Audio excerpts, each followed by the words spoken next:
Day 3. Oy, ang ganda ng sunrise. Kahit wala dito yung sunrise, ang ganda ng ano.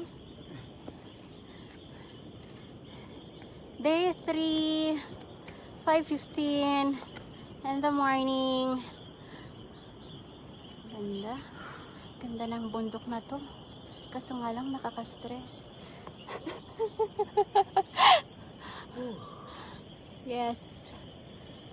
Nakahangin na sa tree. Pa-plastic pa. So this is day 3 from Tampayan to Olango.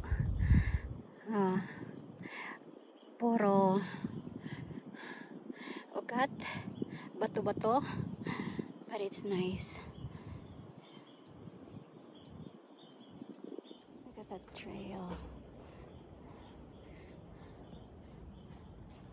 And ano na yung guide namin?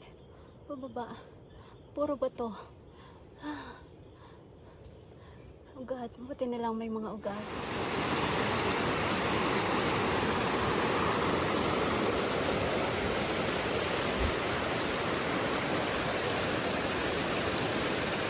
Tapos bundok.